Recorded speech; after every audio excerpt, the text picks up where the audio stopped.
Halo, selamat malam. Apa kabar pemirsa? Kita berjumpa lagi dalam program Indonesia Bicara bersama saya Aprilia Putri. Ya, pemirsa, jumlah pasien positif virus corona meningkat tajam, namun diharapkan tidak membuat warga panik. Warga dihimbau untuk tetap tenang dan menjaga daya tahan tubuh. Lalu bagaimana Indonesia bertahan dan mampu melewati berbagai dampak wabah COVID-19 ini? Dan malam ini Indonesia Bicara akan membahas hal tersebut, namun sebelum membahasnya lebih jauh, kita saksikan terlebih dahulu tayangan berikut ini. Jumlah pasien yang positif virus corona mengalami peningkatan tajam. Penularannya merupakan imported case atau pasien yang kembali ke Indonesia usai bepergian dari luar negeri, meski ada juga yang tertular dari kasus atau pasien sebelumnya. Peningkatan tajam penderita corona ini diharapkan tidak membuat warga panik. Kini seluruh pasien dirawat di sejumlah rumah sakit di Jakarta maupun di luar Jakarta. Sementara itu, untuk menahan laju penyebaran virus di tanah air, pemerintah terus berupaya menjaga pintu-pintu masuk. Petugas Bandara Soekarno-Hatta terus meningkatkan kewaspadaan di depan pintu masuk kedatangan internasional. Pengetatan dilakukan mengantisipasi terbawanya virus corona tersebut oleh warga Iran, Italia maupun Korea Selatan. Tak hanya itu, pengelola bandara juga memberlakukan jalur khusus bagi ketiga warga negara tersebut. Bicara tentang dampak penyebaran virus corona ini, khususnya di industri transportasi udara nasional. Yang pertama adalah pada saat kita mulai melakukan pengetatan pengawasan. Pertama sekali kita melakukan pengetatan pengawasan itu pada tanggal 22 Januari 2020. Mungkin teman-teman media ingat pada saat mulai Wuhan atau kota Wuhan itu di lockdown, sehingga penerbangan sudah mulai dibatasi. Nah, kemudian yang kedua, kita juga sudah melakukan proses ini pada saat tanggal 5 Februari 2020 jam 00, pada saat kita melakukan pemberhentian sementara operasi penerbangan dari dan ke China Mainland. Dan ini kemudian sudah dilakukan sampai juga dengan saat ini. Tak hanya di Bandara Soekarno-Hatta, pemeriksaan ketat juga dilakukan pada seluruh bandara di tanah air. Lantas, selain menjaga laju penyebaran virus corona, bagaimanakah Indonesia harus bersikap dalam menghadapi pandemi ini? Bagaimana dengan penguatan fasilitas kesehatan? Malam ini kita akan kupas selengkapnya di Indonesia Bicara.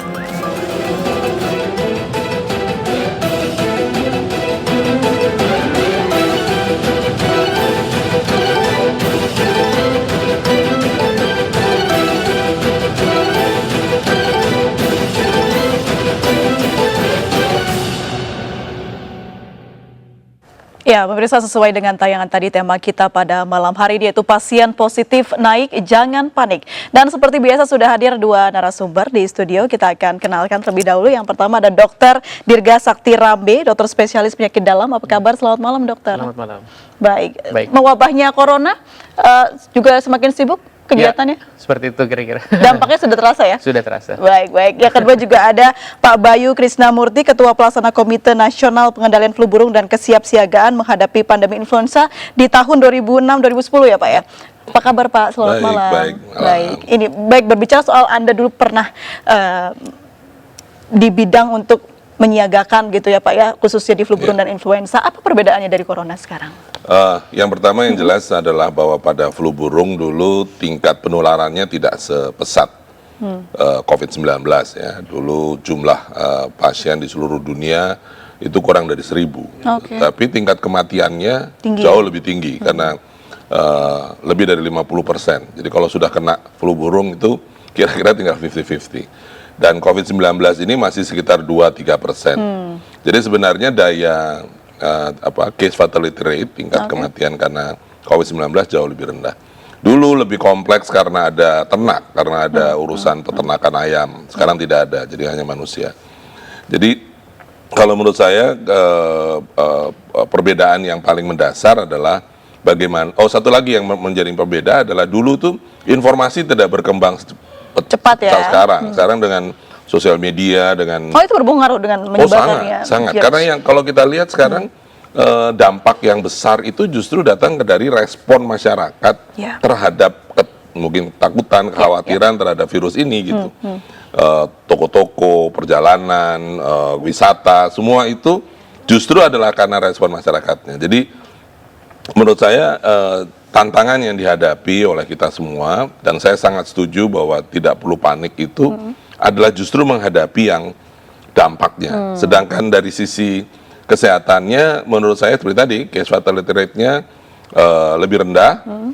Yang meninggal, yang kasus yang meninggal pun itu 80% adalah mereka yang di atas usia 60 tahun dan sudah punya riwayat penyakit, riwayat kesehatan sebelumnya. Jadi kalau anak-anak atau remaja itu peluangnya kecil sekali untuk bisa terkena. Jadi saya kira tantangannya justru yang tadi sisi dampaknya itu.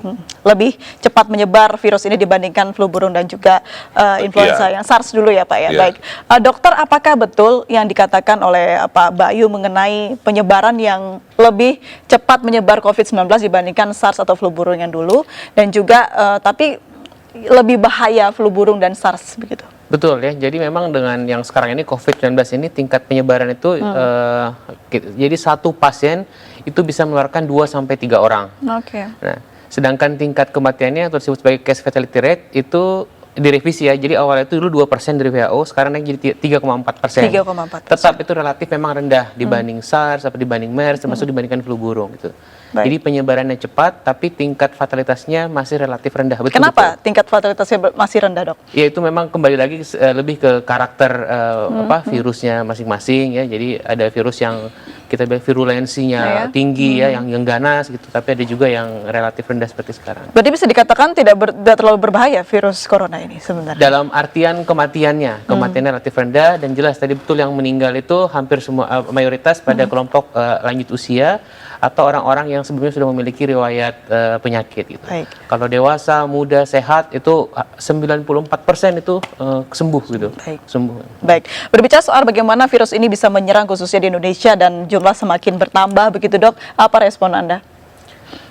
Sebenarnya ini tidak terlalu mengagetkan gitu ya, karena kalau kita lihat pola distribusi penyebaran penyakit dari hari ke hari memang akan bertambah terus ini, dan mungkin besok akan bertambah lagi gitu. Tapi tetap saya lihat juga pemerintah kan sudah memperbaiki respons di lapangan gitu juga.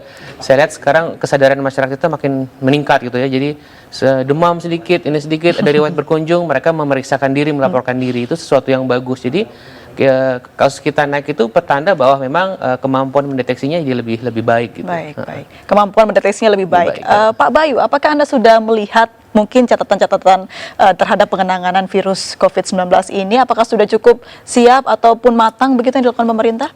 Kalau menurut saya kita tidak pernah menduga. Ya, siapa yang menduga di awal Januari ujug-ujug ada virus ini, kan tidak ada yang menduga. Tetapi kalau menurut saya Indonesia sudah berpengalaman. Kita menghadapi flu burung, menghadapi flu babi, menghadapi SARS, menghadapi MERS. MERS ini serius karena kita adalah negara yang mengirimkan umroh dan haji yang besar, dan itu datang dari kawasan Timur Tengah. Jadi sebenarnya kita sudah siap dan cukup pengalaman. Tapi seperti tadi, setiap virus itu punya karakternya sendiri dan dari sumbernya datang dari mana. Sehingga selalu kemudian kita pada awalnya selalu melihat sebagai sebuah surprise ya. Nah, tetapi kalau kita telusuri sedikit sekarang, kalau sudah seperti ini kita lihat sejenak ke belakang, bulan Juni atau bulan Juli 2019, Presiden itu sudah menerbitkan Inpres penanganan wabah. Jadi sebenarnya sudah ada perintahnya gitu untuk menangani itu. Januari masih minggu pertama atau minggu kedua, Kemkes sudah mengeluarkan SOP, standar penanganan untuk waktu itu masih disebut sebagai virus corona. Jadi sebenarnya sudah ada gitu. Jadi yang kemudian menjadi banyak pertanyaan termasuk dari luar negeri itu kan, kenapa sih kok kasusnya di Indonesia lama banget baru terdeteksi? Jadi saya kira ini bukan menunjukkan bahwa kita tidak siap, tetapi memang ya prosesnya berjalan demikian. Kalaupun ada harapan saya adalah dalam konteks penanganan ini, seyogianya pemerintah lebih banyak melibatkan para ahli dan lembaga-lembaga ilmiah, lembaga-lembaga riset yang memang memiliki kemampuan untuk menangani itu, yang sehari-hari memang mendalami itu. Lembaga Eijkman, Universitas Airlangga, Universitas Indonesia, para ahli seperti para dokter yang sekarang sudah banyak gitu di Indonesia. Beliau ini ahlinya khusus vaksin kan. Memang betul-betul spesifik. Dan saya kualitasnya pun tidak perlu diragukan. Tidak diragukan karena di negara lain ini juga diakui. Jadi sebaiknya kalau itu dilibatkan, kita akan punya lebih banyak jaring untuk menangani masalah ini. Kita akan bahas lebih lanjut soal vaksin juga, dan juga kita akan kedatangan pemirsa satu wakil rakyat yang akan bergabung bersama kita. Tetap bersama kami di Indonesia Bicara.